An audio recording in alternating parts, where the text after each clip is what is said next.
Imagine soil so alive it seems to breathe, feeding itself season after season.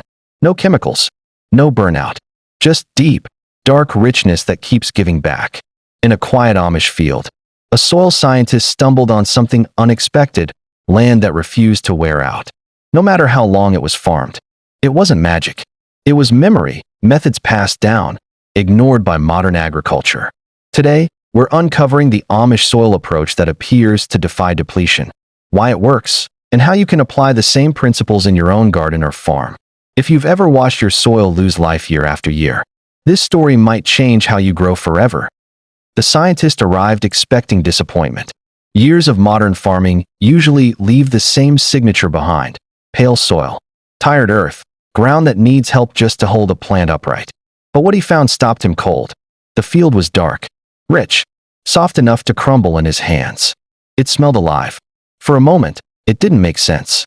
This land had been farmed for decades. No synthetic fertilizers, no flashy treatments, no shortcuts. Yet it looked healthier than fields managed with the latest technology. And that's where the feeling hits home. You and I remember gardens like this. Back when tomatoes grew thick without expensive inputs. When compost piles mattered more than store-bought solutions. When soil was treated like a living partner, not a problem to be fixed. Many older growers remember a time when harvests came from patience, not purchases. The Amish farmers working this land weren't surprised. To them, the soil wasn't mysterious, it was respected. Their methods weren't written in journals or perfected in laboratories. They were shaped by watching seasons, noticing patterns, and listening to the land over generations. When something worked, they kept it. When it harmed the soil, they quietly stopped. The scientist began asking questions. What rotations did they use? How did they handle leftovers from harvest? Why did they never leave the soil bare? The answers weren't technical, but they were intentional. Cover crops instead of exposed ground. Organic matter returned to the earth instead of thrown away. Time allowed for rest, not constant extraction. Here's the actionable lesson hiding in the mystery. Healthy soil isn't built by adding more. It's built by removing stress. Keep the ground covered. Feed the soil before feeding the plant. Let nature finish the work you start. This field wasn't defying science. It was reminding us of something we once knew and slowly forgot. What makes soil deplete? So why does soil wear out in the first place? Most depletion doesn't happen overnight. It happens quietly, season after season, when the soil is asked to give but never allowed to recover. Modern farming, and even well-meaning home gardening, often follows the same pattern: plant, harvest, repeat. What's taken out is rarely put back in a meaningful way. Each crop pulls specific nutrients from the ground. When we grow the same plants in the same spot year after year, those nutrients are stripped faster than nature can replace them. Add constant tilling, and the problem deepens. Tilling breaks up soil structure, exposes living microbes to sun and air, and speeds up the loss of organic matter. What looks neat on the surface often leaves the soil weaker underneath. This part feels personal for many viewers. You may remember a garden that once thrived, but now struggles. You add fertilizer, yet the plants look pale. You water more, but the soil dries faster. So you patch the problem, one bag at a time, without ever fixing the cause. Over time, the garden becomes dependent, like a body surviving on supplements instead of real food. Another major culprit is bare soil. When ground is left uncovered, rain washes nutrients away. Heat kills beneficial organisms, and wind carries off the finest, richest particles. Nature never leaves soil exposed, but modern systems often do. Here's the turning point. Depletion is not inevitable. Some systems don't just slow nutrient loss, they rebuild naturally. They work with cycles instead of fighting them. Organic matter is returned, not removed. Roots are left to decay and feed the soil life. Different crops take turns, so no single nutrient is exhausted. The soil becomes a living system again, not just a growing medium. Actionable takeaway: rotate crops, even in small gardens. Reduce tilling as much as possible. Never leave soil bare. Use mulch or cover crops. Feed the soil with compost, not just the plants. Depleted soil isn't a failure, it's a message. And the message is simple: the land needs time, cover, and care to give back what it once gave freely. Amish soil philosophy. To understand why Amish soil stays fertile, you have to understand how they think about the land. To the Amish, soil is not an object, it's a living ecosystem. It isn't something to be pushed for maximum output in the shortest time. It's something to be cared for, protected, and passed on better than it was received. Their farming decisions are made with the next generation in mind, not just the next harvest. This mindset changes everything. Instead of asking, "How much can I get this season?" the question becomes, "What does the soil need to stay healthy long term?" That shift alone explains why their fields grow richer over time while many others grow tired. Fertility is built slowly, layer by layer, through patience and consistency. Amish farmers respect natural cycles. They allow seasons of rest. They rotate crops not just to improve yield, but to balance what the soil gives and receives. Deep-rooted plants pull nutrients upward. Shallow-rooted crops use what's near the surface. Nothing is forced to do the same job year after year. Organic matter is treated like gold. Crop residues aren't burned or removed, they're returned. Manure is composted carefully, not rushed. Even weeds are seen as messengers, revealing what the soil is lacking or holding in excess. Everything has a role. For viewers who remember older ways of gardening, this philosophy feels familiar. It echoes a time when people watched the land closely, when success came from observation, not instruction manuals. When gardens improved because someone slowed down long enough to notice what worked. Here's how this philosophy becomes actionable for you. Think in years, not weeks. Soil health is an investment. Add organic matter every season, even if yields look fine. Let roots stay in the ground after harvest to feed soil life. Accept slower results in exchange for lasting fertility. The Amish soil method isn't a secret technique, it's a way of seeing. When soil is treated as alive, it responds in kind. What you nurture patiently today becomes the richness that feeds you tomorrow. The soil method that never depletes. When people hear soil that never depletes, they imagine a secret ingredient or a rare formula. But what the Amish practice is simpler and far more powerful. It's a system built on 3 quiet habits: deep organic layering, nutrient recycling, and respect for biological cycles. Think of it this way. Nothing valuable leaves the farm without being returned. Deep organic layering is the foundation. Instead of shallow compost scattered on the surface once a year, organic material is built into the soil over time. Straw, crop residue, aged manure, leaves, layer upon layer, are allowed to break down slowly. This creates depth, not just surface fertility. Roots grow deeper, moisture stays longer, and nutrients don't wash away after the first rain. Then comes nutrient recycling. Every harvest removes something from the soil, so the Amish make sure something goes back. Plant remains are returned. Animal waste is composted and applied carefully. Even kitchen scraps find their way back to the land. Nothing is rushed. Nutrients are allowed to transform naturally before feeding the soil again. This is where life takes over. Healthy soil becomes home to billions of workers you never see. Microbes break down organic matter into plant-available nutrients. Fungi form underground networks that help roots access water and minerals. Earthworms tunnel through the soil, improving structure and pulling organic matter deeper. These organisms don't just live in healthy soil, they create it.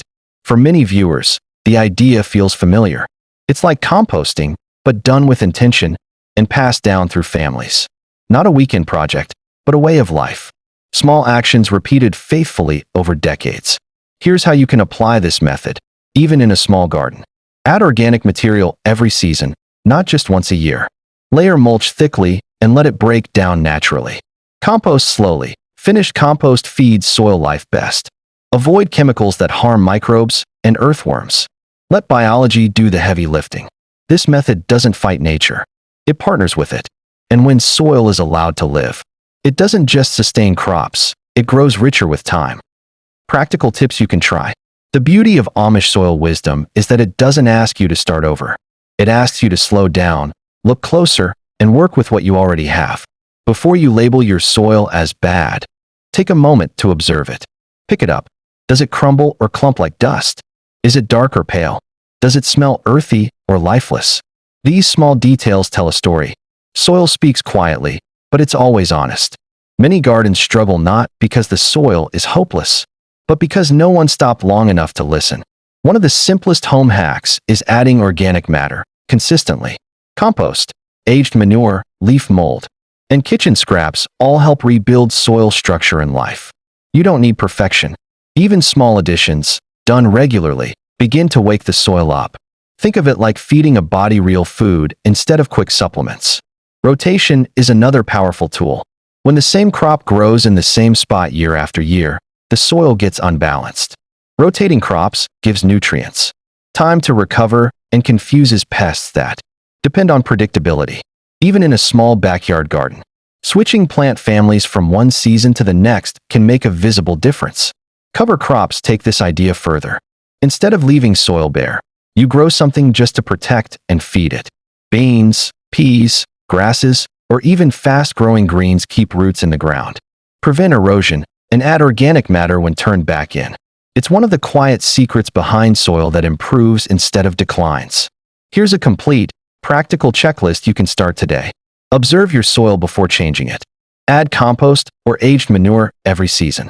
Rotate crops to avoid nutrient exhaustion. Keep soil covered as much as possible. Bonus tip: mulch generously.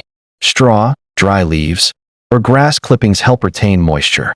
Moderate temperature and slowly feed soil life as they break down. Mulch is like a protective blanket. It shields the soil while nourishing it. You don't need Amish land or generations of experience to begin. You just need patience, attention, and a willingness to work with the soil instead of against it. Small, thoughtful steps taken now can restore the kind of soil many of us remember and wish we never lost. Why scientists don't always talk about it. It's easy to wonder why methods like the Amish soil approach aren't common in textbooks or trendy in academic journals. After all, the results speak for themselves: fertile, self-sustaining land that produces year after year. Yet, traditional techniques often fly under the radar in modern research. The reason lies in how science is practiced. University studies and agricultural experiments usually focus on controlled, repeatable tests. They isolate variables, measure specific inputs, and seek results that can be quantified in weeks or months. Long-term practices, those developed over decades or even generations, don't fit neatly into this framework. What works slowly, quietly, and naturally is often invisible to laboratory schedules. Amish methods, like many ancestral techniques, aren't flashy. They're not designed to maximize yield in a single season or produce dramatic, immediate results. Instead, they respect cycles, observe patterns, and nurture the soil over years. These practices evolve from lived experience, trial and error, and a deep sense of stewardship. They are tested not in controlled labs, but in the rhythms of everyday life, passed from parent to child, neighbor to neighbor. For viewers who have struggled with tired soil or short-lived gardening fixes, there's comfort in this truth. Sometimes, wisdom doesn't come from labs, it comes from lived experience. The knowledge of families, communities, and generations is just as valid, if not more so, when it comes to building lasting soil health. This is also a reminder that science and traditional knowledge aren't enemies, they complement each other. One measures, analyzes, and explains. The other observes, listens, and adapts. The secret of soil that never depletes lies at the intersection of these approaches. You don't need a PhD to see it. You only need curiosity, patience, and respect for what the earth has been teaching quietly for centuries. Actionable takeaway: value observation alongside study. Watch what your soil does over weeks, months, and years. Respect traditional practices.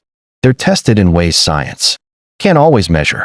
Combine modern knowledge with lived experience to create a garden that thrives sustainably. The message is clear: thriving soil isn't a mystery reserved for scientists. It's the reward for those willing to pay attention, care deeply, and learn from the wisdom quietly living in the fields around them. By embracing this perspective, your garden or farm can achieve the kind of fertility that textbooks rarely capture, but that generations of hands have proven time and again. At its core, gardening isn't just about plants. It's about connection to the earth, to the seasons, and to the generations who learned to work with it before us. Many of us grew up hearing stories of gardens that produced more than expected, using little more than patience, care, and clever observation. We remember thrift, turning scraps into compost, using what was on hand, and letting the land repay our diligence over time. We remember self-sufficiency, a backyard that fed a family, a harvest that brought pride without costing a fortune. And above all, we remember patience, the quiet waiting, the joy in watching something grow slowly, season after season. The Amish soil method echoes these values perfectly. It's a practice that isn't flashy, isn't about instant results, and doesn't rely on expensive inputs. Instead, it honors the wisdom of the past, observing what the soil needs, nurturing life within it, and letting natural cycles do the heavy work. Every layer of organic matter, every cover crop, every rotation is an act of respect and care. It's the same practical wisdom that older gardeners have known intuitively for decades, just systematized and passed down through families who have made it a way of life. This approach reminds us that great gardening isn't about force, it's about stewardship. When we care for soil as a living partner, we create an ecosystem that sustains itself. Microbes, earthworms, and beneficial organisms thrive. Water is held, nutrients are cycled naturally, and plants grow stronger, healthier, and more resilient. And the best part? The results compound over time. A garden cared for this way doesn't just produce one good season. It grows richer year after year, rewarding patience and consistency. For those who remember gardens from a simpler time, this is more than just technique, it's reassurance. The methods we value, rooted in observation, patience, and thrift, still work. And for younger gardeners, it's a reminder that you don't need expensive tools or chemicals to grow food and beauty. You need attention, respect, and consistent care. Actionable takeaways for your own garden. Treat soil as a living partner, not just a medium to plant in. Reuse organic matter, turn scraps into compost, and layer slowly. Rotate and cover crops to honor natural cycles. Observe, listen, and adapt. Your soil is telling you what it needs. Be patient. Fertility and resilience compound over time. Your backyard can be a living testament to this wisdom. Each plant you nurture, each layer of organic matter you add, and each season you observe teaches the soil and the gardener how to thrive sustainably. This is the heart of gardening, not just producing, but creating a legacy of life, nourishment, and care that lasts far beyond a single harvest. With intention and patience, your garden can become a place where soil and life flourish together, season after season, generation after generation. So here's the heart of the Amish soil secret in one simple sentence. Healthy, fertile soil isn't built overnight. It's nurtured patiently, fed intentionally, and allowed to grow stronger over generations. That's the principle behind soil that never depletes. And it's something anyone can apply, whether in a backyard garden, a small farm, or even in pots on a balcony. Now, we want to hear from you. Gardening is a story shared across time and experience. What traditional wisdom have you discovered in your own garden? Maybe it's a compost trick your grandparents used, a rotation habit that always worked, or a cover crop that surprised you with its magic. Drop your insights in the comments. Your story might inspire someone else to see their soil in a new light. If you found this video helpful, hit that like button. It helps us reach more gardeners looking to breathe life back into their soil. And don't forget to subscribe and tap the bell icon, because more soil secrets, smart gardening tips, and timeless methods are coming up that will help your garden thrive without relying on chemicals or quick fixes. Remember, soil is more than dirt. It's life, history, and wisdom all rolled into one. Every seed you plant, every layer of compost you add, and every crop you rotate teaches your garden and you how to work with nature instead of against it. By embracing patience, observation, and simple, intentional practices, you're not just growing food, you're growing resilience, sustainability, and a legacy of fertile land that can nourish your family for years to come. So go ahead, look at your soil with new eyes. Treat it as alive. Listen to it, feed it, and watch as it rewards your care season after season. This is the magic of the Amish soil method, and it's waiting for anyone willing to honor the land with patience, respect, and consistent action. Drop a comment below, share your garden story, and join our community of gardeners bringing soil back to life, one patch at a time. And remember, the soil you nurture today becomes the harvest you celebrate tomorrow. Like, subscribe, and stay tuned, because your garden's best days are still ahead.